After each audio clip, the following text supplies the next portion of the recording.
오늘도 우리의 생명을 연장시켜 여러분에게 이 생명의 말씀을 전할 수 있도록 은혜를 베푸신 우리 하나님께 모든 영광 드립시다.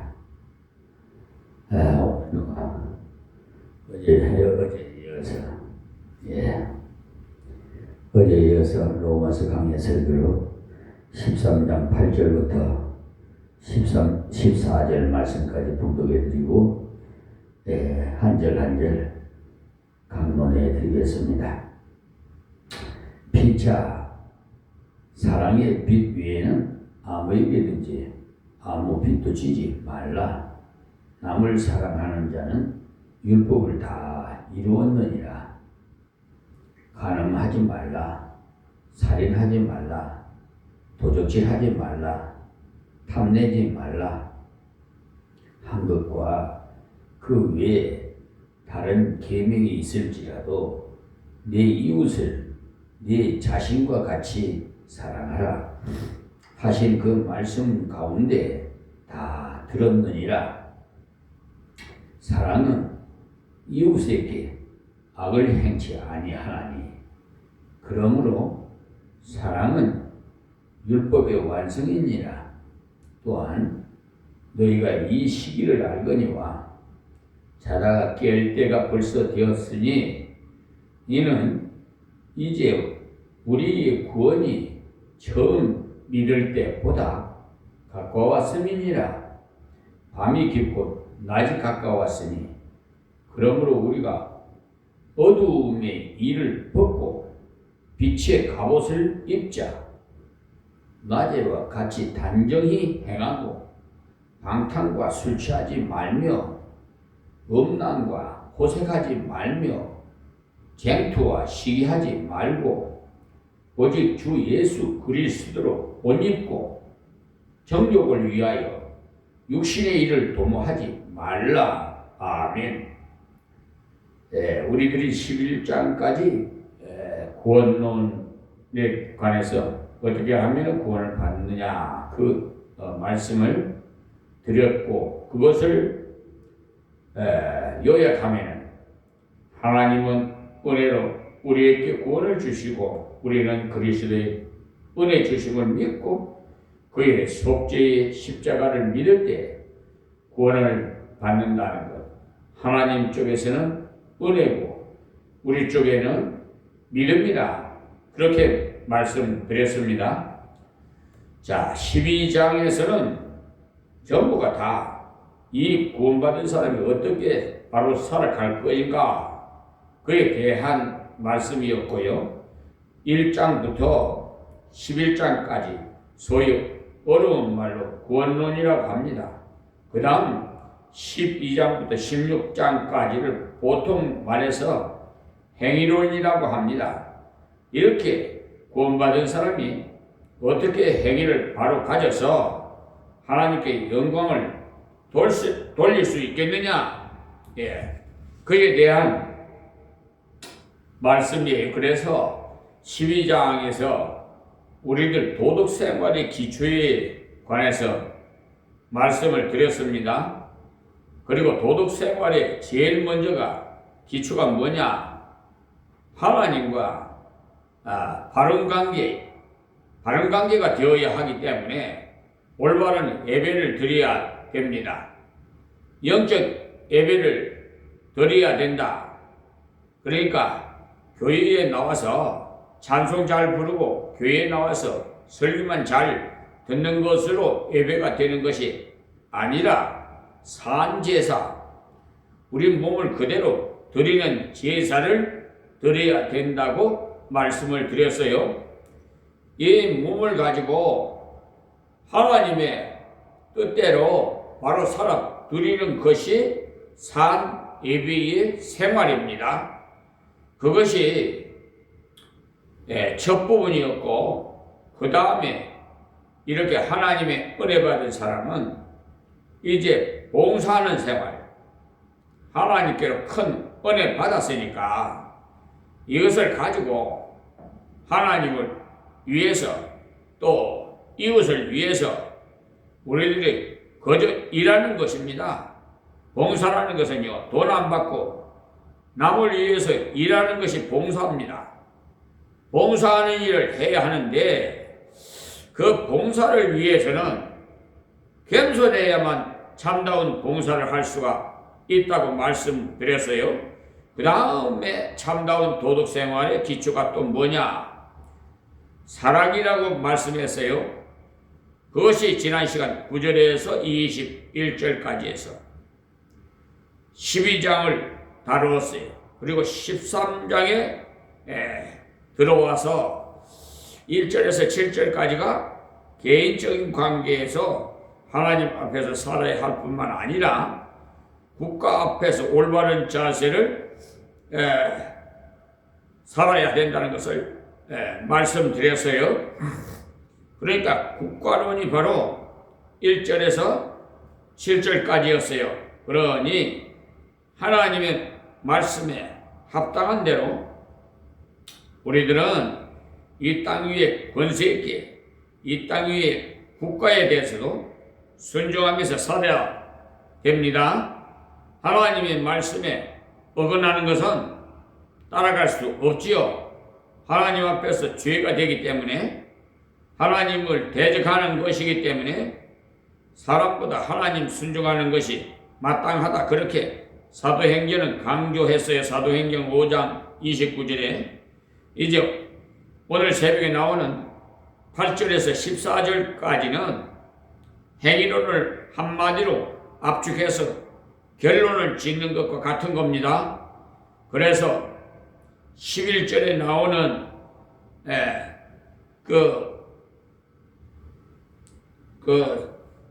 자라운 그런 깰 때가 되었다는 말씀을 통해서 깨어있는 자가 되라고 말씀을 드리고 싶습니다.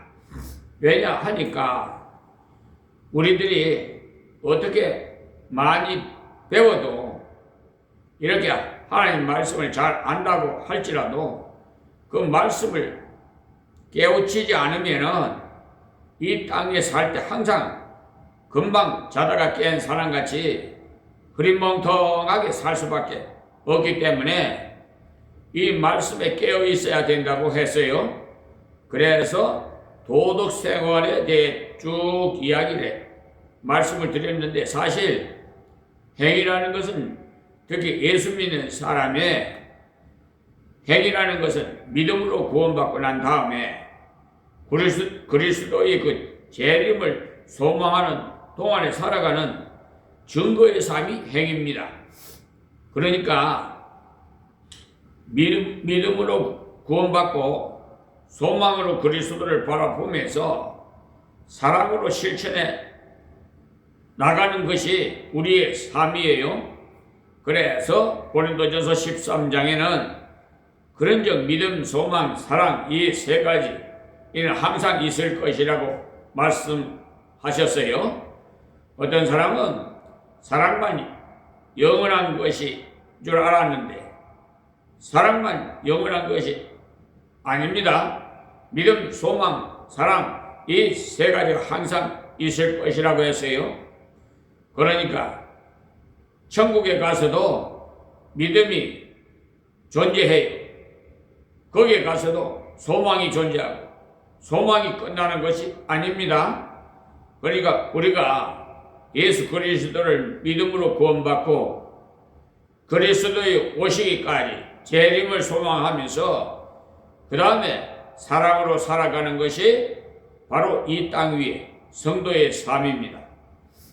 그것이 이제 믿음, 소망, 사랑 이 세 가지가 바로 그리스도인의 생활의 바탕이 되는 겁니다.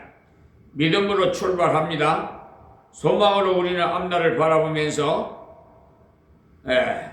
사랑으로 현재를 실천해 나아갑니다. 그렇기 때문에 우리가 살 때에도 성경이 말씀하시기를 내일 일을 자랑하지 말라 그랬어요. 내일 일을 염려하지 말라 그랬지요. 내일 어떻게 될지 모르나요. 이 교만한 자들이 대부분 보면은 앞서서 하나님 앞서서 뭘 계획을 세우고 내일 만나자 뭐 이렇게 약속들을 하시는데 사실은 그건 교만이에요. 내일 일을 어떻게 합니까 우리가? 지금 한치 앞도 모르는 이런 사회. 우리가 이 땅을 받고 살지만 사실 무리해서 사는 거랑 마찬가지예요. 베드로가 예수님을 바라봤을 때는 무리로 걸었어요. 그런데 예수님을 보지 않고 세상을 보니까 그냥 물에 푹 빠져버렸어요. 왜 그런 말씀을 내가 드리냐 하면 여러분은 육적으로 눈을 보니까 이 지금 땅에서 우리가 살아가는 것 같죠? 그렇잖아요. 분명히 흙에 땅에서 육적으로 보면 그래요. 영안의 입문을 열어놓고 보면은 이게 물 위로 걸어가는 것 같아요. 그 말씀은 우리가 예수님만 바라봐야 된다 이 말씀을 강조하고 싶은 거예요. 예수님을 바라보지 않으면 땅 위를 받고 살아도 결국 절망할 수밖에 없다. 이것을 강조해서 말씀을 드리는 겁니다.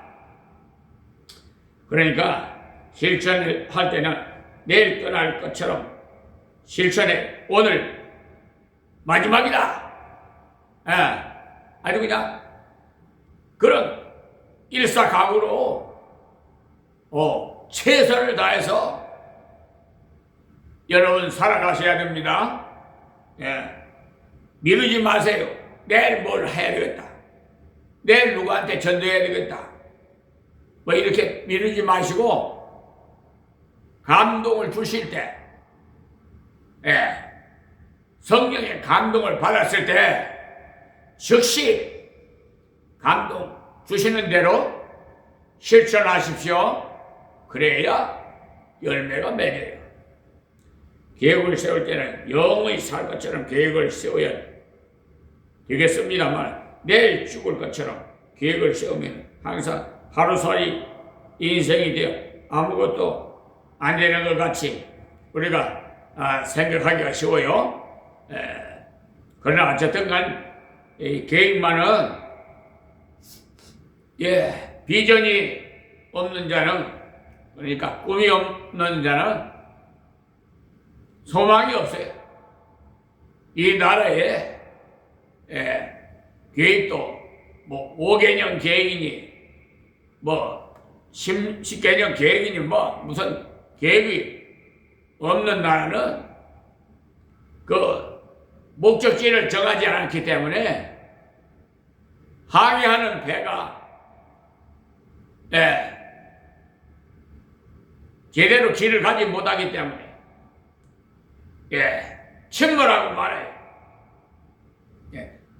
하늘 그 항로를 따라서 비행기도 지금 가는 것이지 우리가 볼 때는 그냥 임의대로 비행기가 가는 것 같지만은 다 공중에 또 비행 항로가 있어요. 항로를 이탈하면은 충돌해가지고 사고가 나요. 육지의 교통, 차도 마찬가지예요. 차도로 이래 가서 예를 들어서 30km, 뭐 40km, 50km, 뭐 70km, 80km, 이렇게 100km, 뭐 110km, 뭐 이렇게 중간중간 키로수를 써 있잖아요. 그 속도대로 차량을 운행해야지 그냥 이 30km인데 100km로 달렸다가는 사고가 나요. 속도 위반, 딱지 떼지요. 그러니까 교통 질서도 잘 지켜야 돼요. 예. 또 도보도 마찬가지. 우리가 건널목에 건너야지. 건널목 아닌 곳에 건너다가 차에 봉변을 당하면 과실이 물론 차량에도 있지만은 그 도보로 건널목이 아닌 곳을 지나갔기 때문에 그분에게도 잘못이 있는 거예요. 그는 죽음 봉변 당하지 않으려면 안전하게 파란불이 켜졌을 때 인도로 건너시면 됩니다. 그러니까 여기에 오늘 나오는 말씀을 보면 자다가 깰 때가 되었다. 예수 그리스도 오실 때가 다 되었다. 이 소망을 가지면서 대망을 가지면서 너희들 사랑으로 행해야 된다 해서 가만히 보면 전체 정리를 하는 행위론을 말씀하고 있어요. 그 다음에 14장부터는 특수 문제를 취급하고 있는데요. 그러니까 실제로는 행위론이 13장으로 끝납니다. 그리고 14장, 15장, 16장에는 주로 특수한 문제를 들어서 말씀합니다. 그러니까 8절에서 10절을 먼저 보면 사랑은 율법의 완성이라고 했어요. 율법이란 뭐냐? 하나님 우리에게 주신 행위의 그 기준을 말하는데 율법이라는 것은 인생 이렇게 살아야 이런 관계를 두고 이렇게 방법으로 살아야 인생답게 산다.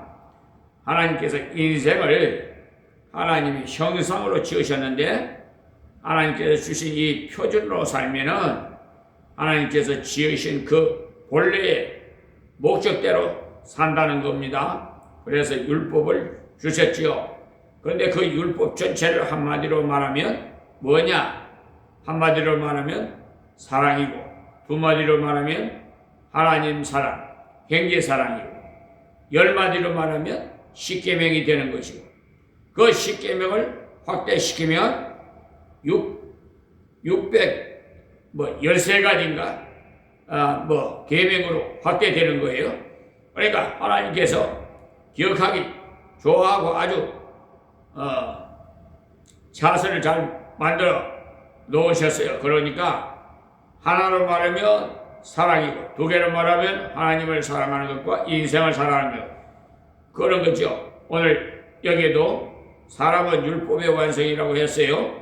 완성이 이라는 말은 율법을 폐지한다는 뜻이 아니에요. 어떤 사람은 자꾸 폐지라고 생각하는데 폐지가 아닙니다. 율법을 완전히 능가했다는 것으로 율법을 완전히 이루었다는 겁니다. 먼저 본문 첫 절을 보겠어요. 피차 8절입니다. 피차 사랑의 빛 외에는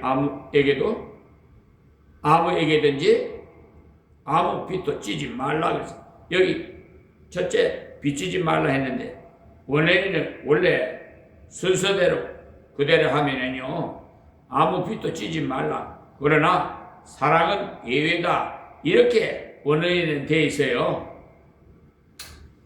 그러니까 어떤 의미로 말하면 원어 그대로 읽으면 더 쉬워요. 아무것도 비치지 말라. 그러나 사랑은 예외다 이렇게 말해요. 그러니까 사랑의 그 빚은 다 갚을 수도 없어요. 부모의 사랑을 다 갚는 자식이 없고 하나님의 사랑을 다 갚는 성도가 없어요. 부모의 사랑을 갚는다 하나 다 갚을 수는 없습니다. 부모가 뒤에 보면은요 모두가 잘 알 수 있어요. 결혼해서 자식을 낳아보면 알 수가 있단 말입니다. 그런데 여기서 빚지지 말라? 아무것도 빚지지 말라? 빚지지 말라 한다고 해서 돈 빌린 것만 생각하기 쉬운데 여기서 말하는 것은 돈 빌리는 그런 것만 말하는 것이 아니에요. 여기서 빚지지 말라는 것은 제자로서의 사명, 부모로서의 사명, 국민으로서의 사명, 가장으로서의 사명, 내게 부여된 사명의 전부를 가르쳐서 빚이라는 용어로 썼어요.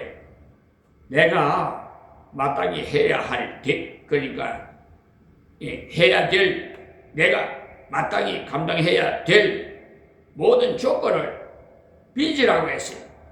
그러니까 돈만 빚 안 졌으니까 되었다, 이것이 아닙니다. 분명히 돈만 말하지 않았어요. 아무에게든지 아무 빚도라고 말했습니다. 그러니까 말씀을 잘 참고하십시오. 예. 그러니까 아무에게는, 예, 그러니까 사람이고, 아무 빚도라는 말은 돈 빚은 돈 빚은 물론이고, 우리들이 부모로서 자식에게 부모의 사명을 다 못하면 자식에게 빚을 지는 거죠. 우리들이 국민으로서 나라의 세금을 제대로 안 내면 그것도 빚지는 거예요. 외부를, 의무를 제대로 못하니 빚지는 것 아닙니까? 제자로서 선생님께 올바로 대하지 못하면 그것도 빚진 거예요.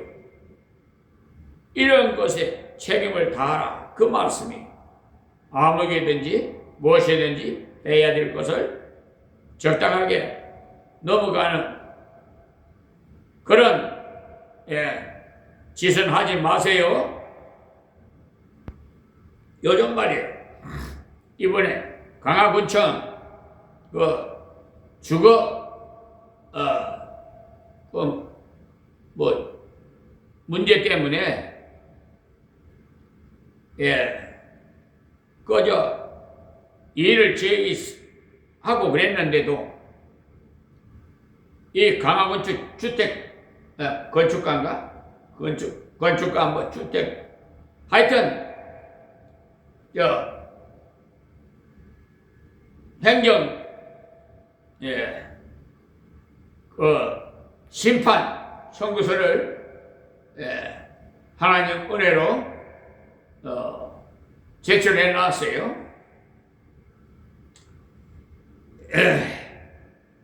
하여튼 어물쩍 넘어요. 그 제외 결정을 했다는데, 그러면 그 사유가 명확하게 어때서 이렇게 주택 그러니까 임대료 주거에 대해서 제외했는가? 그에 대한 사유를 명확하게 기재를 해야 되는데 명확하게 안 쓰고 세상 말로 그냥 어물쩍 무슨 봉사 무슨 식으로 그냥 어물쩍 넘어가려고 그러는데, 하나님 앞에 저는 아둔하고 부족하지만 하나님께서 저에게 지혜를 주시, 저는 도구예요. 그래서 하나님 앞에는 절대로 못 속여요. 솔직하고 정직해야 돼요. 그 강화군청 담당 직원 앞으로 하나님께서 어떤 저에게 팩트를 하시려는지 몰라요. 국가를 상대로 헌법 29조와 국가배상법 제2조에 의해서 손해배상 청구를 하게 되면 그분들은 옷을 벗어야 돼요. 만약 재판에서 판결이 되면 퇴직을 해야 되고 손해배상도 청구권으로 다 국가에다가 바쳐야 돼요. 그러다 보면은 직장도 잃고 퇴직금도 못 받고 오히려 천국권 날아오면은 그것도 국가에다가 입금시켜야 되고 완전히 박살나는 거죠. 뭐 더 이상 말할 거 없어요. 그러니까 공직자들이 정직해야 돼. 에? 왜 그런지 모르겠어. 에? 하여튼 뭐 어물쩍 그냥 넘어가려고 하는데 그거 안 통해요. 법을 모르는 사람은 그냥 봉사니까 봉사 취급 받으니까 그냥 넘어갈는지 모르겠지만 예수 믿는 사람들이 예수 믿는다고 해갖고 적당하게 넘어가는 사람이 또 있는데 그것은 안 됩니다. 구약을 잘못 가르친 사람들이 뭐라고 가르쳤냐 하면 교회 헌금을 열심히 내기 위해서는 부모님을 적당히 모셔도 괜찮다. 그래서 그것을 말해서 고르반이라고 했는데 이 드린다는 뜻입니다. 고르반. 그래서 고르반 되었다 하면 부모님을 적당히 모셔도 괜찮다. 무슨 말이냐? 하나님께 내가 헌금을 많이 드리려고 하다 보니 부모님을 좀 소홀히 모셔서 죄송합니다. 그러나 하나님께서 아시니까 용서해 주실 것입니다. 이런 식의 핑계를 말하는 거예요. 고르반. 그런데 예수님은 안 된다고 그랬죠? 하나님께 드리는 것 때문에 부모님을 소홀히 모시는 것은 하나님께서 부모를 공경하라. 부모를 대적하는 자를 돌로 치라고까지 하시면서 얼마나 강력하게 말씀하셨는지 모릅니다. 그러니까 요즘 소위 잘못 생각해서 기독교는 효도가 없다? 제사를 안 지낸다고? 그런 말을 합니다만 사실은 기독교는 도덕에서는 가장 먼저 효도를 꼽고요.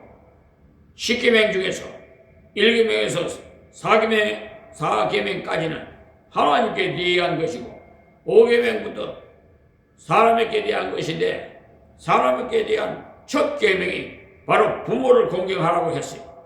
하나님 다음에는 부모를 공경하라고 했어요. 단지 돌아가신 부모님에 대해서는 하나님께 맡겨 두라는 거예요. 돌아가셔서 네가 어찌할 도리가 없으니까 하나님께 맡겨두고 살아 계실 때 옷도 제대로 해드리고 먹을 것도 제대로 잘 해드리고 말도 좀 잘 듣고 기쁘시게 해드리라. 그것이 참 호도다고 하셨어요. 제가 시골에 있었는데 한 2년 동안요. 유림에 유명한 어른을 만난 기회가 있어서 만나서 선생님, 제가 오늘 선생님을 잘 만났습니다.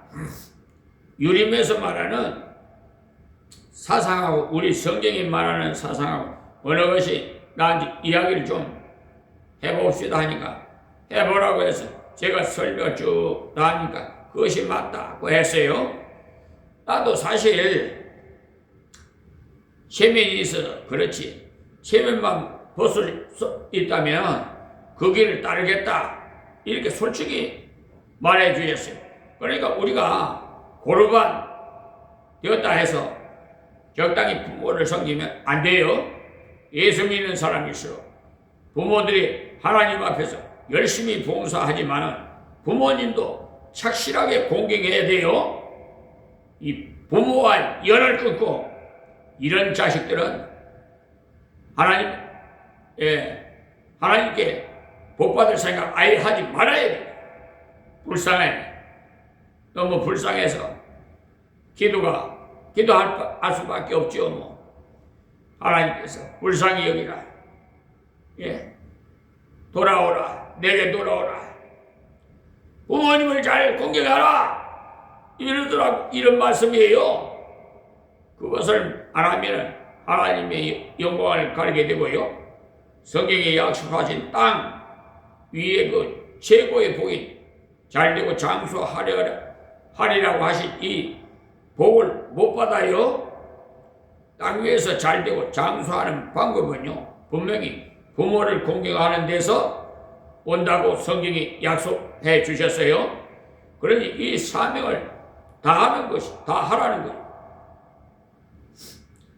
비치지 말라는 거예요. 사랑의 빛 위에는 아무에게든지 아무 빛도 찌지 말라 그랬죠.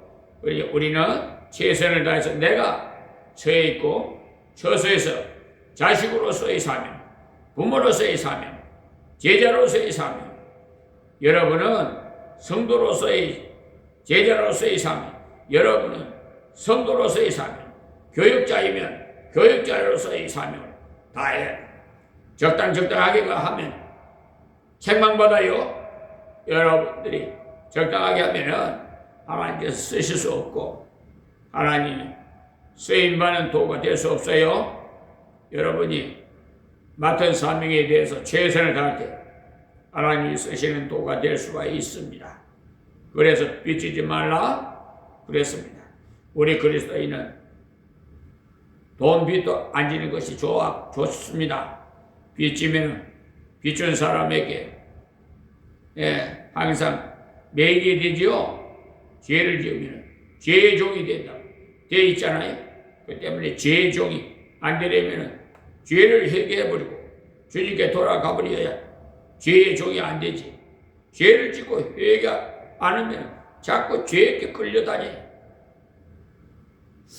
그리고 그 죄를 자꾸 숨기려고 다른 죄를 자꾸 더 지어요. 눈덩이 같이 자꾸 지어요. 그 변명하니라고 합리화시키려고. 지금 사법부가 그래요. 처음에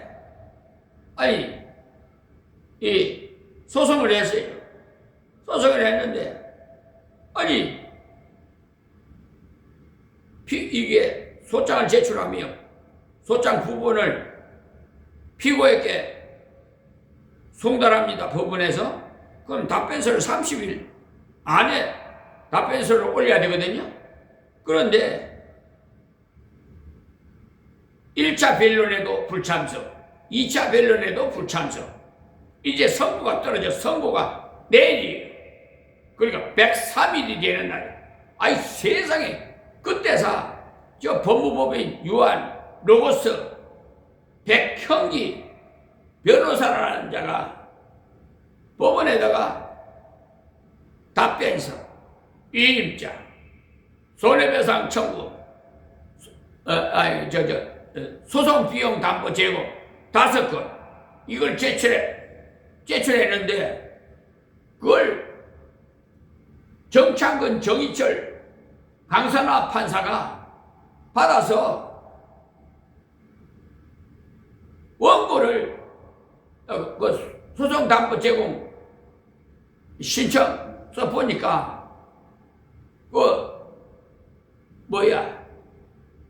이미 공탁금을 받아간 거 그걸 또 올리고 그 사건과 다른 사건을 2건을 올렸어요. 이거 왜 그러냐? 부풀려서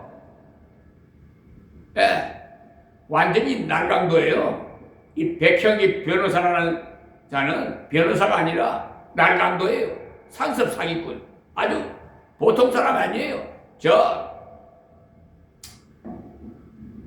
어떻게 해서 변호사가 됐는지 모르겠습니다만은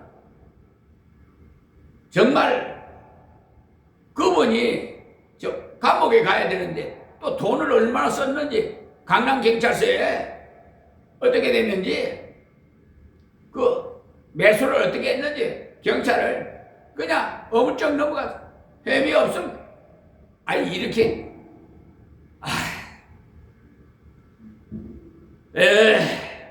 이제 그 백형기라는 사람은 이 세상법으로는 안 되니까 하나님 의로운 심판으로 예수님 마지막 심판 때 그 자손 때까지 아마 심판이 임할 거예요. 왜냐하면요, 하나님의 그 법을 어기면요 3, 4세까지 이 또 법을 순종하면 1000대까지 법을 박는다고 말씀하셨거든요. 자, 그러니까 막 그 정도 말씀드리고요. 이렇게 그것이 범죄가 시작돼 가지고 대법원에서 심리 불속행 기가 이 완전 날강도들이 사법부에 그 관련된 자들은 완전히 날강도들이에요. 판사들. 이게 내가 이의서를 제출했더니 또 뭐 소송 비용 계산서 해가지고 942만 원 끼 맞추려고. 하여튼 보통 백형기라는 그런 자는 진짜 참 보통 거리가 아니야. 그것도 판사들이 꼭 맞다고 땅땅 다 내가 이해한 거 다 기가 패소시켜버리고 대법원에서도 또 심리불속행 기가 그런 나쁜 짓거리를 한 사람들이 지금 그걸 한 사람들을 위해서 국가를 상대로 해서 백행기 변호사를 상대로 해서 손해배상 청구를 했더니 또 그것도 전부 패소. 대법원에서요. 이게 민사소송법 211조로 해서 판결 변경 신고했더니 또 그것도 기가. 여러분, 이런 자들이 지금 암존재들이 대법원에서부터 시작해서 조인의 대법원장은 왜 법관 징계 청구서를 올렸는데 징계위원을 설치를 안 하고 그냥 무마시켰냐? 직무유기예요. 공수처에다가 고소장을 했더니 그 대통령을 경유해서요 좀 아시라고 그래서 했는데 거기에 또 대법원 공수처 검사 검사가 전부 각하 처리했네요. 29명을. 그래서 그분까지 합쳐서 30명. 이번에 다시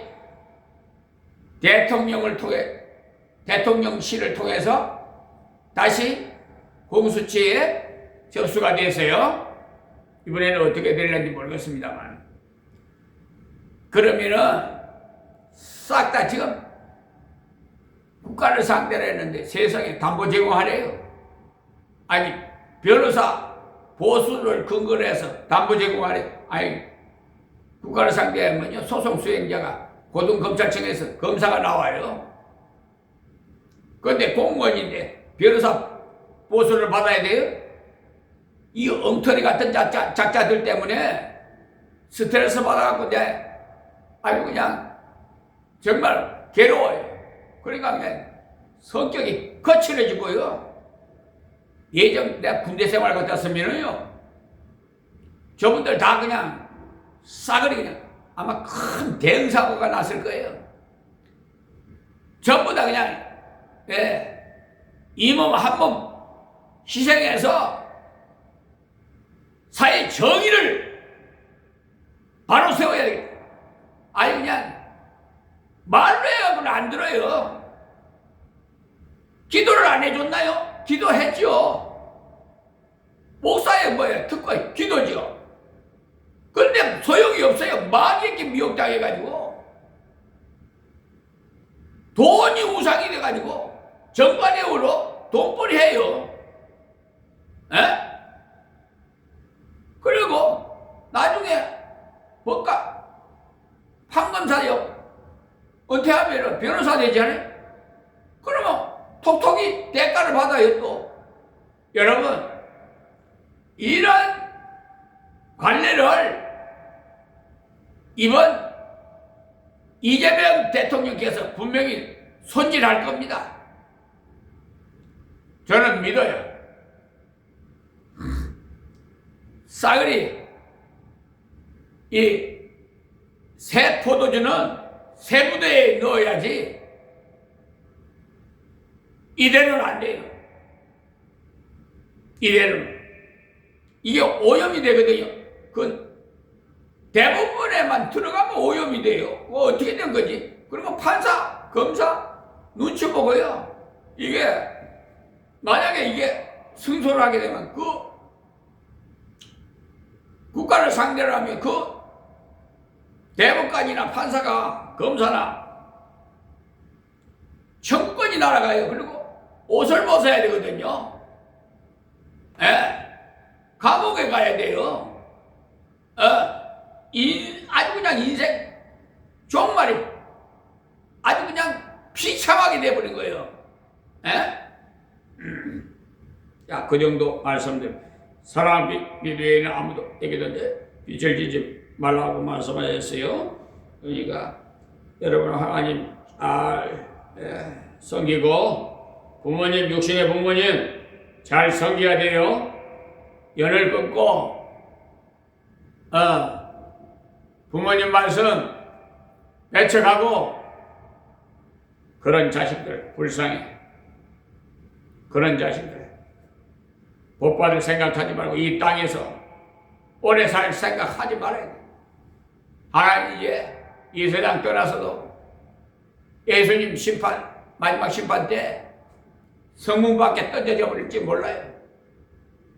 저 유황불이 타는 지옥에 말입니다. 음부에서. 그러니까 빨리 회개하고 부모님에게 용서를 빌고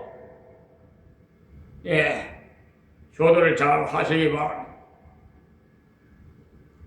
네 사명을 다하라니 사명을 다하지 못한 것이면 지금 당장 돌아서서 그 사명을 다하도록 힘쓰라는 거예요. 이 말은 다른 말이 아니에요. 사명을 다해서 힘쓰면 다 할 수 있도록 해준다 이 말. 빚 안 지려고 걸어가면 빚 안 지게 해준다는 거예요. 처음부터 빚질 생각을 하니까 자꾸 빚져요.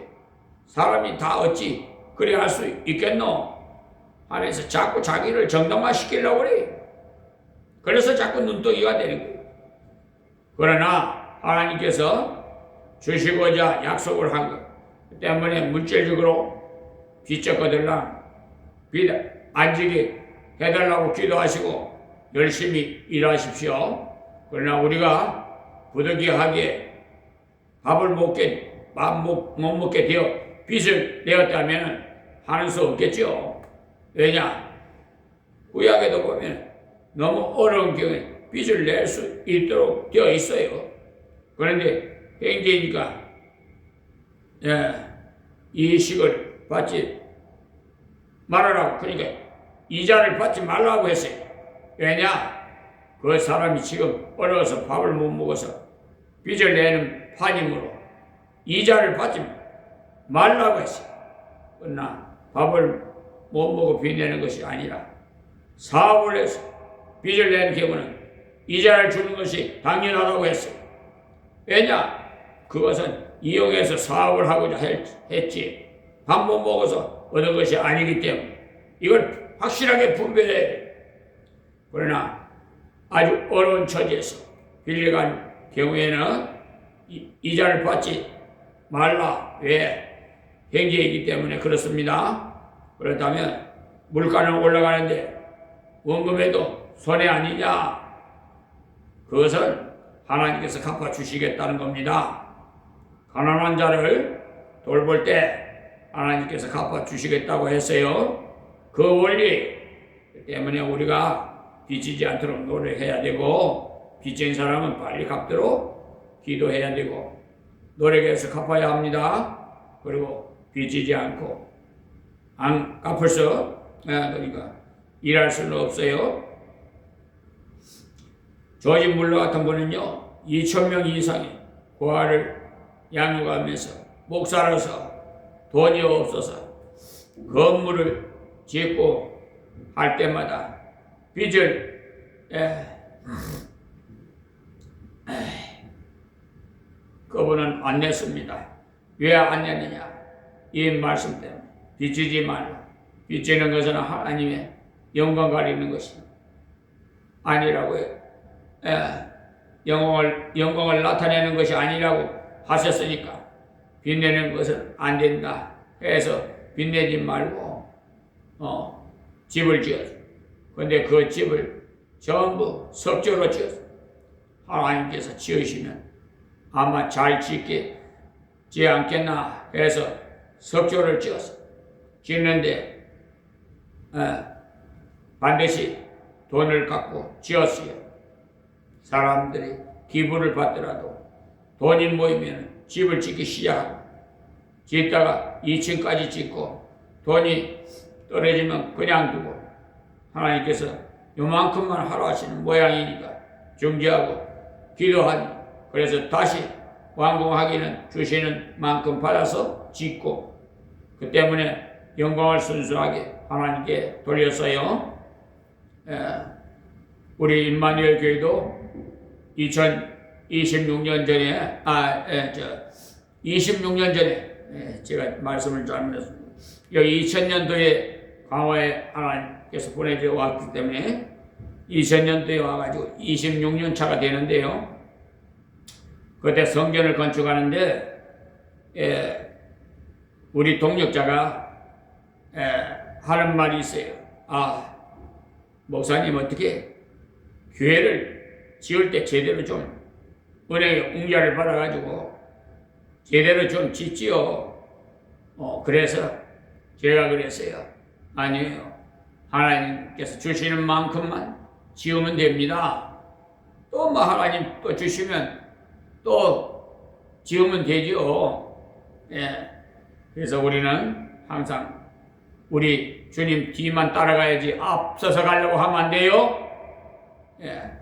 그래 사람들 지금도 이렇게 여기가 원래 배타성이 강해서 와가지고 장례식은 좀 했습니다. 그런데 이 좀 수도권 내가 대부분 젊은이들이 좀 없고 나이 드신 분이 어르신들이 많이 계세요. 그래서 장례식만 좀 이렇게 내 부모같이 이렇게 장례식을 좀 했습니다. 그래서 여러 가지 일을 제가 직접 해요. 그래서 주위의 모든 분들이 목사님은 맥가이버라고 그래요. 못하는 일이 없다고. 하나하나 다 보았겠죠. 처음에 오니까 3년 동안을 인사도 안 받으려고 그러더라고요. 그런데 나중 지나고 보니까 목사님이 최고라고 엄지척 이렇게 하더라고요. 목사님이 최고라고. 자기 이런 감리병 다니는데 목사님 최고라고. 그분 소천하시기까지 굉장히 다란하게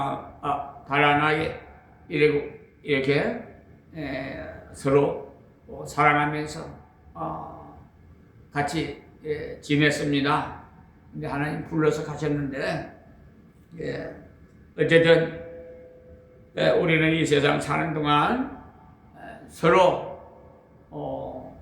배려하고 존중하고 악으로 갚지 말고 선으로 갚으라고 하나님 말씀하셨죠. 우리는 과욕을 부리지 말고 하나님 내게 주신 분량만큼만 진실하게 해나갈 이것이 우리 생활의 기초가 되겠습니다.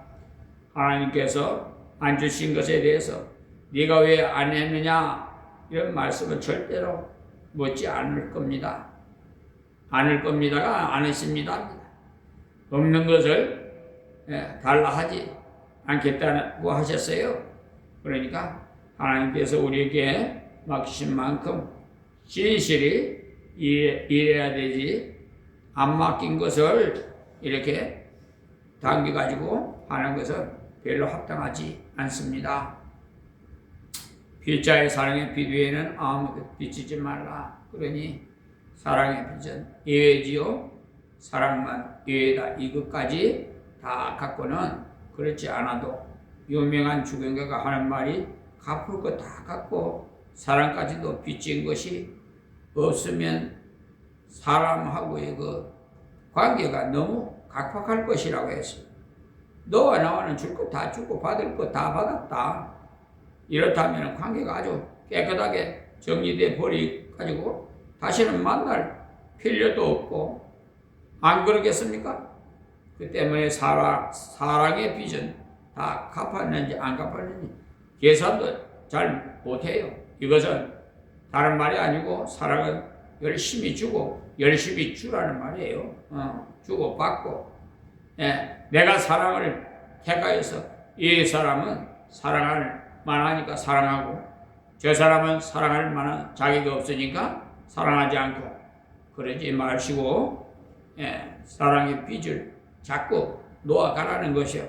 그 사람이 그 사랑의 빚을 못 갚아도 죄는 아니니까 사랑은 자꾸 주라는 거예요.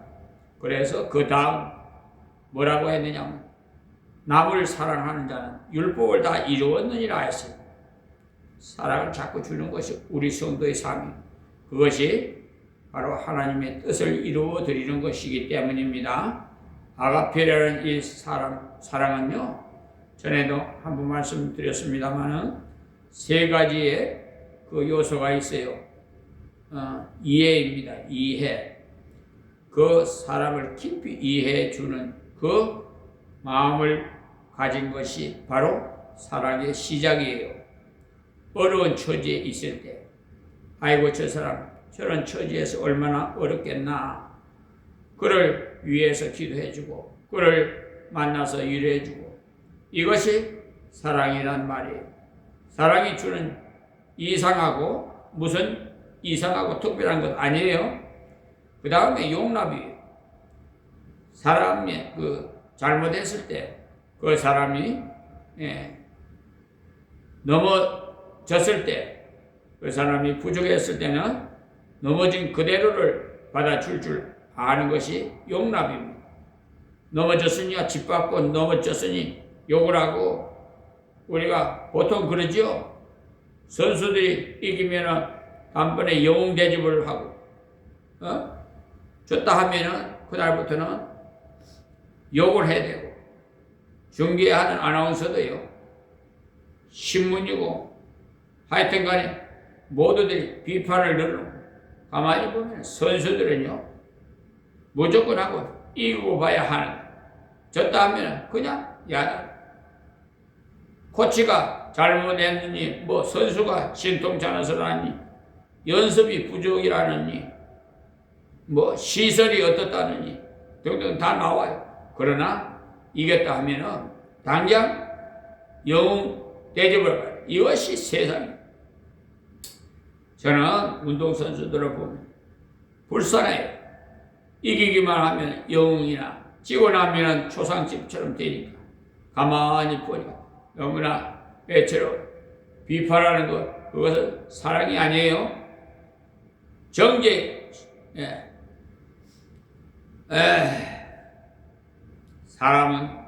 사랑은 용납이에요. 그 사람이 넘어졌을 때, 잘못했을 때, 부족했을 때, 인간이기 때문에 그렇게 될 수 있다는 사실을 인정하고 그를 받아줄 줄 아는 이것이 바로 사랑이에요. 그 다음 마지막에 희생이에요. 그냥 받아주는 정도가 아니고 그를 위해서 무엇인가 대가를 안 받고 도와주는 것, 이해해주는 정도에 그치지 안 될 때가 있고, 넘어졌을 때 그를 받아주지 되고 그 다음은 도와줘야 되고, 그래야 그것이 사랑이지. 말로만 사랑한다는 것은 소용없어. 그래서 말과 입으로만 사랑하지 말고 진실함과 행함으로 사랑하라고 말씀한 이유가, 하신 이유가 거기 있습니다. 그러니까 사랑에는 뭐 있다고 그랬죠? 첫째, 이해. 두 번째, 용납. 세 번째, 희생. 자, 그 다음 9절 말씀에 간음하지 말라, 살인하지 말라, 도적질하지 말라, 탐내지 말라 한 것과, 여기 간음하지 말라 이것은 7계명입니다. 도둑질하지 말라 8계명, 살인하지 말라 6계명이에요. 탐내지 말라 10계명. 계명 중에 뒤에 있는 부분 뒤에 있는 부분은요 쭉 이야기하면서 이런 계명이 다 있지만은 이 계명이 다 뭐냐? 사랑하라는 속에 다 들어갔다는 겁니다. 내가 그 사람을 진정 사랑하고 아낀다면 그 사람이 아내를 빼앗을 리도 없고 그 사람의 남편을 빼앗을 리도 있느냐는 겁니다. 가늠할 리가 없다는 거예요. 그렇죠? 내가 그 사람을 진짜 사랑한다면 돈을 주고 싶고 무엇인가 주고 싶지 그 집에 있는 것을 도적질에 올리가 있느냐는 거예요. 내가 그를 사랑한다면 그가 오래오래 살기를 바라지 빨리 죽었으면 좋겠다 생각이 들릴 리가 있겠느냐. 나쁜 것은요 먹고라도 빨리 죽었으면 하는 생각을 가질 리가 없어요. 또 그 사람이 집에 있는 것을 탐할 리도 없고 그래서 그 위에 다른 계명이 있을지라도 내 이웃을 내 자신과 같이 사랑하라 하신 그 말씀 가운데 다 들어있어. 그러니 앞에 말한 그 말씀 사랑의 빛을 좀 많이 놓은 사람이 되잖아. 그가 부족을 할 때 이해해 주려고 노력하고 그가 넘어질 때 용납하고 그가 어려울 때 호적거릴 때 희생에 도와주고 이것을 잘해갈 때 다른 계명들은 저절로 이루어질 수 있어. 제한지려고 애쓰지 말고 하나님의 뜻대로 살려고 애써야 하는 것입니다. 경계를 안 미워해야 되겠다 생각지 마시고 사랑해야 되겠다. 그것을 도와줘야 되겠다. 이렇게 나아가야 미워할 여가가 없어. 미워할 수도 없어. 그러니까 우리들이 좀 더 적극적이 돼. 말라 하는 데만 정신을 너무 기울이지 마시고 하라는 말씀을 잘 기억하십시오. 형제를 사랑하라는 말씀 실천하기를 힘쓰시. 말하라는 것은요 원래 다 지켜도 제자리에 선 것뿐이 도적질 하지 말라. 도적질 안 한다고 해서 표창 주시는 길 않아요. 살인하지 말라. 사람 안 죽였다고 해서 그 사람에게 표창 안 줍니다. 그 사람이 누구를 위해서 희생했다. 그럴 때는 표창 줘요. 그러니까 우리가 적극적으로 사랑하는 자가 될 때에 범죄와는 멀어지고 하나님을 영화롭게 하는 참 삶을 살 수가 있다는 것을 아십시오. 다음 10절입니다. 사랑하는 이웃에게 악을 행치 아니하나니. 보십시오. 사랑하게 되면은요 저절로 이웃에게 악을 행치 아니하나니. 그러므로 사랑은 율법의 완성이니라. 그러니까 사랑하게 되면은 율법을 다 이룬 것이나 마찬가지다. 그러니까 우리나라의 그 사람들 모두가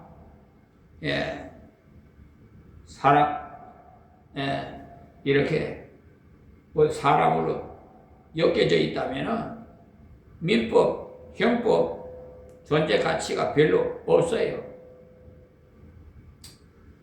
소송할 일도 없고 없겠으니까.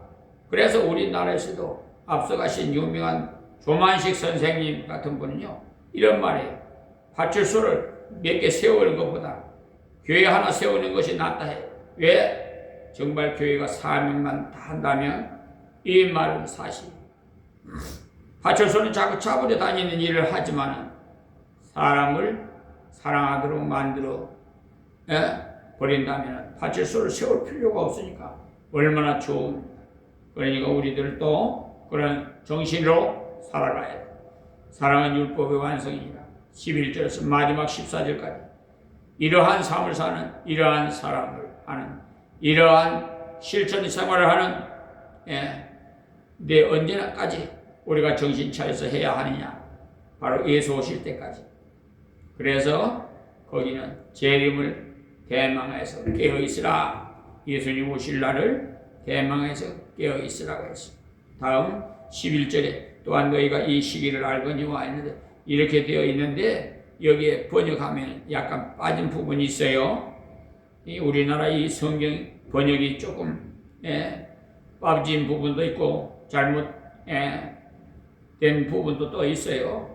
그 원어 성경을 보면은 그래서 여기에 보면 약간 빠진 부분이 있는데 또한 이것을 우리가 더욱 행하여야 될 것을 하고는 너희가 이 시기를 알거니와 이렇게 되어야 바른 번역이에요.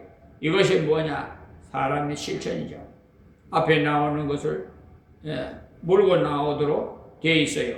앞에 이때까지 말한 또한 이것을 우리가 더욱 행해야 될 것은 하고는 자다가 깰 때가 벌써 되었으니 그러니까 이 시기가 벌써 주님 오실 때가 다 되었기 때문이다. 그 말씀입니다. 그러니까 사랑의 실천을 왜 열심히 해야 되느냐? 주님이 오실 때가 다 되었기 때문에 더욱 그래야 된다. 우리가 더욱 행해야 될 것은 바로 너희가 이 시기를 알거니와 자다가 깰 때가 되었기 때문이라고 이 말씀. 그러니 사랑을 실천하는 이 생활을 더욱 열심히 해야 되는 이유가 뭐냐? 이 시기를 알아라. 때를 알아라.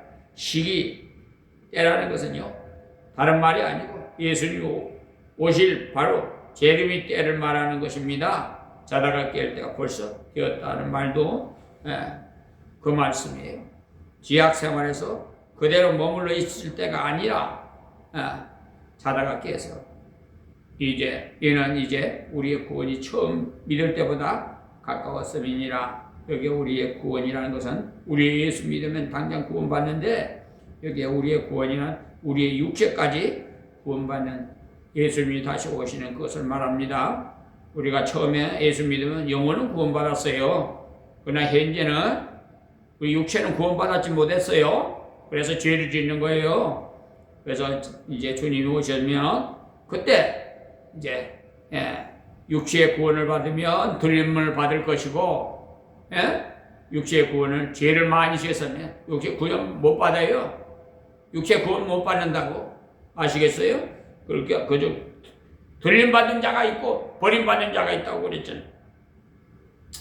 자, 제가 20여 년간 예수 믿었다면 지난 20년이 지났어요. 그러니까 20년 전에 예수 믿을 때보다 지금 훨씬 더 예수님 오실 때가 20년이 단축되지. 그러니 그때보다 더 깨어야 되겠죠. 그런데 우리는 어때요? 예수 처음 믿을 때 구원받았고 은혜 받았고 하면서 찬송 부르고 야단스럽다가 한 20년, 30년이 지나고 나면 어떤 사람은 맥이 쭉 빠져가지고 신앙생활이 희미하게 돼요. 아이고 예수님 빨리 오신다고 하시더니 아직도 안 오시는 것을 보니 오실 때가 몇천 년 후인가 이렇게 생각하는 수가 있어요. 2000여 년 전에 교회 역사서 하나님의 은혜를 깊이 받은 사람은 다 자기 당대에 예수님 오실 것처럼 그렇게 살았어요. 왜 그랬냐? 성령께서 마음에 자꾸만 그렇게 일깨워 주었기 때문에. 고린도전서 15장 보시면 바울 사도도 자기 때 예수님 오실 것으로 생각했어요.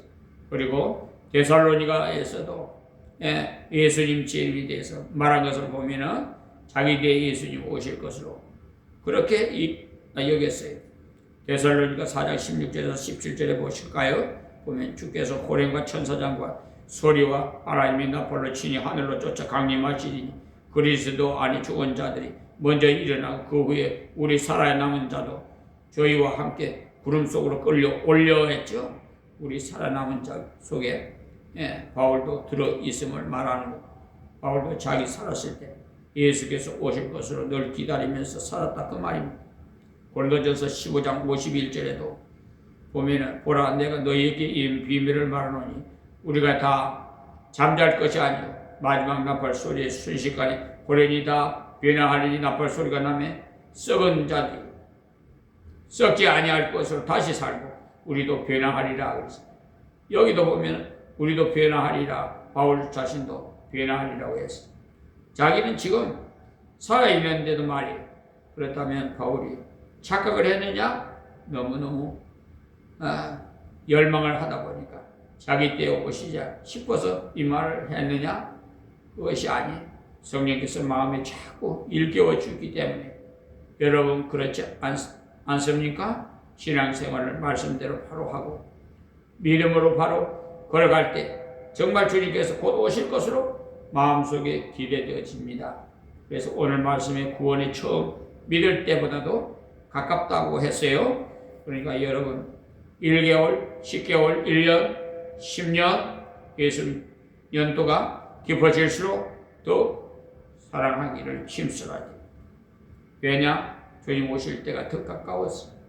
사랑하기를 더욱 힘써야만이 주님 오실 때 기쁘게 영접할 수가 있어요. 주님 오실 때 두 가지 말을 하는 사람이 있습니다. 주님 오시면 예수님 벌써 오십니까? 하는 사람도 있을 것이고, 주님 이제 오십니까? 할 사람도 있을 거예요. 벌써 오십니까? 하는 사람은 왜 그 말을 하느냐? 아직 안 오시지 싶었는데 벌써 오십니까? 예수님 아직 한 20년 후에나 오실 줄 알았는데 벌써 오십니까? 이 사람은요, 기대하지 않았던 사람이에요. 계속 기다리는 사람은 주여 이제 오십니까? 반가이 맞이할 수 있지. 형제를 미워하고 이웃을 미워하고 이렇게 살다가 주님 오시면 어떻게 하겠어요? 주여 벌써 오십니까?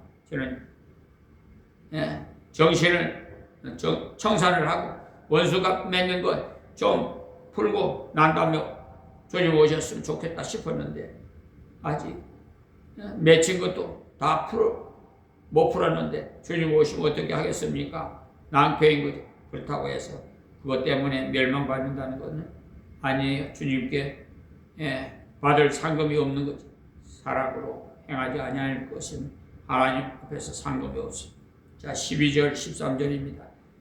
밤이 깊고 낮이 가까웠어요. 그러므로 우리가 어두움에 이를 벗고 빛의 갑옷을 입자. 낮에와 같이 단정히 행하고 방탕과 술 취하지 말며 음란과 호색하지 말며 쟁투와 시기하지 말고. 여기 밤이 깊고 하는 말씀은 세상의 죄악이 점점 관영했다 이 말이에요. 정수리까지 찼다 이 말입니다. 관영. 밤이 깊으면은 그러니까 새벽이 가까운 거 아닙니까? 여러분이 잘 아시는 성 어거스틴이 이 말씀을 읽고 회개하고 예수 믿었어요. 어거스틴은요, 철학 교수요, 수사학 교수로서 언어를 아주 잘 구사해서 지금 말하면 웅변학 교수입니다. 그런데 그 사람이 마니교를 믿고 우상숭배를 많이 한 사람이에요. 자기 어머니는 모니카라고 하는 분인데 그 아들에게 전도를 했지만 받아들이지 않았어요. 어머니를 무식히 여겨서 전도를 하면은 어머니는 몰라서 그래. 그럴 때 요사이도 아이들이 이 말을 잘해요. 엄마는 아무것도 모르면서 그런 말하지 마십시오. 그때 참 섭섭하시지요. 자기가 알면 얼마나 아는지. 그것은 대가 가르쳐서 아는 것이지. 안 그렇습니까? 엄마가 학교 보내서 알았지. 자기가 언제 알아요? 어거스틴도 항상 그렇게 말하고, 장가도 안 갔으면서 아이를 둘씩 낳고 아주 형편없었어요. 그래서 어머니가 어거스틴을 따라다니면서 그저 기도했어. 하나님 아버지, 저 아들이 회개하도록 마음을 열어주십시오. 원래는요, 아프리카에 있는 타카스테에서 태어난 그 시라노까지 교수하러 갔어요. 어머니가 밀라노, 그 당시에 밀라노 교회에는요, 성 암브로시우스라는 걔하고 예수 믿어서 목사가 되신 분, 목사님이 계셨나? 다른 사람은 다 가고 없는데 한 여인이 계속 울고 앉아 있었어요. 그러니까 예배를, 그러니까 목사가 되신 분인데 도지사가 그러니까 이따가 회개하고 예수 믿어서 목사가 된 밀라노 교회 목사 성 암브로 시우스 목사인데 예배를 마쳤으나 다른 사람은 다 가고 없는데 한 여인이 계속 울고 앉아 있으니까 목사님이 왜 집에 안 가고 계속 울고 있는지요? 하고 물었더니만은 제 마음이 여기 어느 대학에 있는데 제 아들이 어느 대학에 있는데 예수 믿으라고 했지만은 끝까지 반대하고 계속 기도하는 중입니다.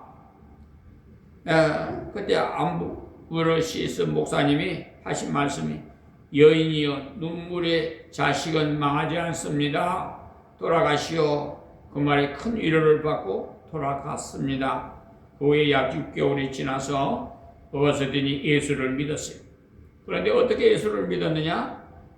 한 번은 이 양반 어거스틴이 정원을 거닐고 있는데 바깥에서 아이가 그랬는지 누가 그랬는지 모르지만 아마 성령께서 그렇게 역사하시지 않았겠나 싶은데, 그러나 그건 역사가들이 여러 의견이 있기 때문에 저는 확실하게 말할 수가 없습니다. 들어 읽어라 그러더라는 큰 소리가 들려서 깜짝 놀라 들어가 보니까 성경이 책상 위에 놓여 있었어요. 들어 읽어보니 바로 이 말씀이 밤이 깊고 낮이 가까웠으니 그러므로 우리가 어둠의 일을 벗고 빛의 갑옷을 입자. 가만히 보니 자기 보고 하는 말이었어요. 네가 한 지금까지 어두운 길을 그만 치우고 빛의 갑옷을 입으라. 다음에 나오는 말씀이 또 자기 보고 하는 말이었어요. 낮에와 같이 단정히 행하고 방탕과 술 취하지 말며 음란과 호색하지 말며 쟁투와 시기하지 말라. 자기가 현재 하고 있는데 이 세 가지를 전부 다 나와 있거든요. 그러니까 이 말씀을 안 믿는 자에게 한 말씀이 아니고 믿는 행제 보고 하신 말씀이에요. 밤이 깊고 낮이 가까웠으니 우리들이 지금 세상을 보고 어둡다, 말세가 다 되었다, 예수 안 믿는 사람까지도 말세가 다 되었다고 합니다. 아이들이 어른한테 달려들지를 않나, 자식이 부모를 때려서 사고를 내지를 않나, 별일이 다 일어나죠. 아, 세상 다 됐다 이렇게 합니다. 그러나 밤이 깊으면 무엇입니까? 낮이 가깝다는 말, 예수님 오실 때가 다 되었다는 말. 죄가 점점 많아지. 그러나 낙심하지 마세요. 낮이 오기 때문에. 그러므로 우리가 어둠의 일을 벗고 빛의 갑옷을 입자고 했죠. 빛의 갑옷이 뭐냐? 선을 행하라는 마태복음 5장 16절에 너희가 착한 일을 하여 사람들에게 빛을 나타내라 이렇게 말씀하셨거든요. 그러니까 빛의 갑옷이라는 것은 믿음으로 살아가서 선을 행하는 생활을 하라는, 그 행위를 사랑하라는 생활을 하는 이것을 말하는 거예요. 낮에와 같이 단정히 행하고, 낮에는 사람들이 아무래도 단정히 다니라고 요거 애를 쓰지요. 잘 보이려고. 방탕과 술 취하지 말고. 이 두 가지는 뭐냐? 식욕이 넘쳐서 나쁜 짓을 하는 거예요. 음란과 호색하지 말며 성욕이 넘쳐버린 것을 말이에요. 쟁투와 시기하지 말며 명예욕이 넘쳐버린 거예요. 소위 세상 인간의 3대 욕망 중에 식욕, 성욕, 명예욕으로서 단계적이 어릴 때는 먹는 것밖에 모르는데 자라면서 성욕이 좀 더 자라고 나면 돈을 벌고 하면 명예욕이 뛰어나고, 쟁투와 시기는 자기가 잘나고 자기만 드러내는 것을 말해요. 여기에 빠지지 말라. 하나님이 주신 대로 나의 본분을 다하라. 비치지 말라. 본분을 다, 본분을 다 하면서, 형제를 사랑하라. 그렇게 해 나가면은 하나님께서 우리에게 만족함을 주셔요. 되는 대로, 험하신다고 해서 만족하지 않아요. 저도 많이 마시는 사람을 들어 아는데 많이 마셔도 만족하지 않는 것 같아요. 되는 대로 살아간다고 해서 만족할 것이 아니에요. 방탕이라는 것은요, 되는 대로 사는 것입니다. 그럴수록 더 허탈밖에 나지 않아요. 되는 대로 살아가면 명예인 못돼서 허탈감만 남을 거예요. 계속 품하시고 몇 년이 지나면 남는 것은 위궤양뿐이 위장 끊어내고 하는 것을 보았어. 그 다음에 나오는 음란과 호색하지 말며 이 사이는 음란하고 이 호색하는 것이 무슨 자랑같이 무엇이라도 선전하는 하는데 그런 것이 안 들어가면 안 되는 양 되어 있어요. 그것이 무슨 문명의 척도 있냐 생각하고 있는가 봐요. 심지어 어느 여가수는 무대에서 노래를 부르는데 연애는 필수라고 노래를 부릅니다. 누군지 여러분 아시죠? 그래도 좋다고 그냥 무슨 연애는 필수라고 연애 안 해본 사람은 여성이 아니야? 남성이 아니야? 요새는요 미국 가면은 이런 일이 있답니다. 그런 것이 대단한 것이냐 되는 것일 것 같고 야당 그것이 대단한 거 아니에요. 하나님께서 아마 가섭하셨는가 봐요. 요즘 신문지상을 보면요 뭐 우천성 면역 결핍증이라는 무슨 병에 대한 공포증으로 물러난 자들에게 거의가 발견되고 있다는데 그래서 글을 쓴 것을 보면 하나님의 간섭으로 보는 사람이 대부분 자 14절입니다. 오직 주 예수 그리스도로 옷 입고 정욕을 위하여 육신의 일을 도모하지 말라.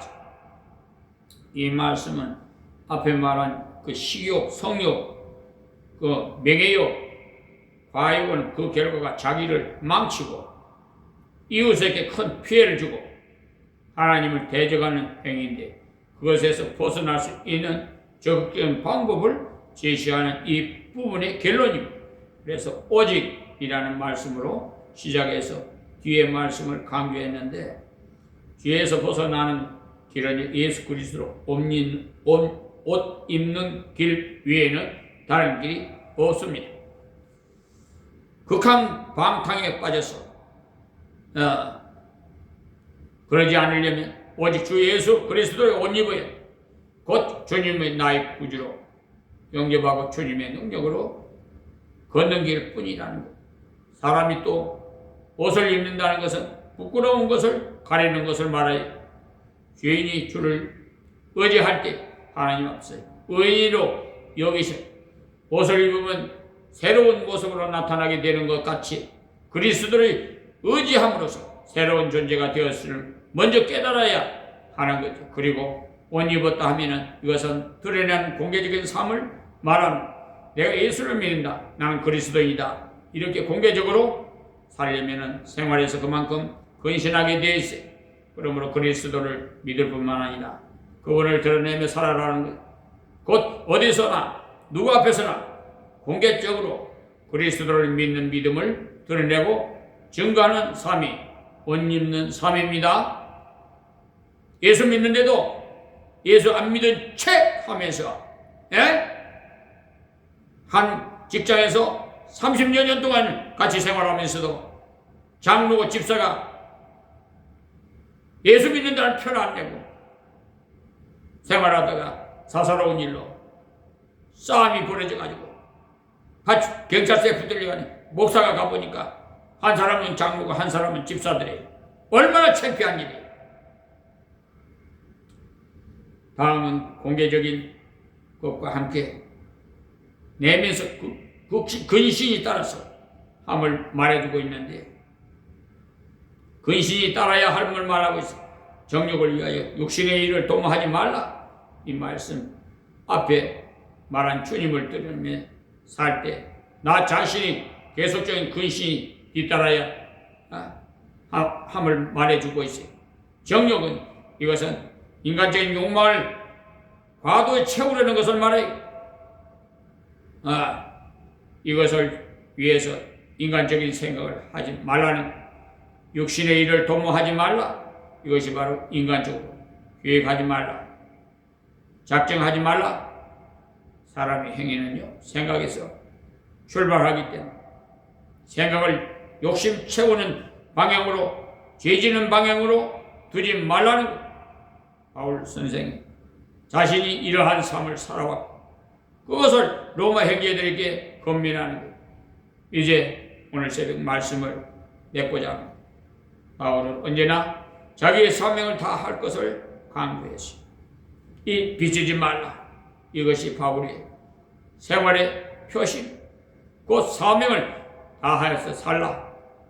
그렇게 살 때 형제도 이웃도 풍성한 삶을 누리게 되기 때문에 그것이 나에게 있어서도 형제에게 있어서도 참다운 성공이기 때문에 그래서 하나님께서 우리에게 사랑의 빛 위에는 비치지 말라. 그러나 사랑의 빛은 열심히 주라는 거예요. 그러니까 우리는 사랑의 빛을 주는 자가 되어야겠습니다. 사랑의 빛을 주는 자가 되되 주님 오실 때가 가까움을 알고 우리에게 시간이 얼마든지 있는 것 같으면 일할 때는 적당히 할 수 있습니다. 그러나 시간이 얼마 남지 않았다는 것을 알 때는 우리는 열심으로 일하게 돼요. 깨어 있어야 돼요. 그래서 사랑하기를 힘쓰고 걸어갈 때 하나님께서 그러한 그러니까 앞에 나온 범죄에 빠지지 않고 주님 오실 때 반가이 맞이할 수가 있는 하나님의 자녀가 됩니다. 그러므로 우리는 자기 사명을 다해서 사랑의 빛을 많이 놓은 자가 되십시오. 그리고 항상 영원히 사는 것처럼 계획하면서 규모 있게 살고 내일 떠날 것처럼 내일 종말이 오는 것처럼 철두철미하고 진실되게 살아야 하겠습니다. 그리고 죄에 빠지지 않기 위해서 그리스도를 의지할 뿐만 아니라 그를 옷 입고 살아야 돼요. 그를 드러내면서 자랑하면서 살아가시기를 바랍니다. 기도하겠습니다. 하나님 고맙고 감사하신 우리 아버지, 오늘 새벽에도 장시간 하나님 말씀 전해사오니 아버지 이 말씀을 시청하는 모든 분들 듣는 자들에게 하나님의 은혜를 베푸소서. 변화시켜 주시옵소서. 사랑 위에는 빚진 자가 없게 하여 주시옵소서. 이 세상이 너무나 각박하고 어지럽고 어려움이 많사오니 아버지 하나님 세계 평화가 임하게 하여 주시고 러시아와 우크라이나 전쟁과 저 중동 지역 모든 것이 다 하나님이여 간섭하셔서 평화하게 하옵시고 이 나라 이 민족이 구워 살펴주시라. 하나님이 우리나라 만세로 우리나라 애국가도 가서도 개정시켜 주시옵시고 이 나라 백성들이 몰라서 하나님이 우리나라 만세라고 하느님을 부르는 것을 너무나 이 종이 마음이 아픕니다. 하느님이라고 하는 것은 하늘의 신을 말하는 것인데 이 백성들이 미혹당해서 아직도 이 나라의 국가를 애국가를 부를 때 하느님이 보호하사라고 부르니 하나님 이 종의 마음이 너무나 마음이 아프고 그래야 이 종이 저 대통령실에 아버지 청원을 했습니다. 가사를 좀 바꿔달라고. 하나님이 역사하셔서 유일신 한 분인 하나님을 높이며 영광 돌릴 수 있는 애국가가 되게 하여 주시옵시고 하나님 세운 이재명 대통령이 더욱 은혜를 베푸사 권세와 권능과 지혜와 총명과 명철을 더해 주시옵시고 국내외 적으로 국사를 담당하는데 어려움이 없도록 하나님 함께하고 주옵소서. 또한 일선에서 수고하는 우리 국정장병 또한 해외에 파견된 우리 군병들과 교포들도 하나님 기억하여 주시고 어디서 무엇을 하든지 하나님이여 구워 살펴주옵소서. 예수님의 이름으로 기도하옵니다. 아멘.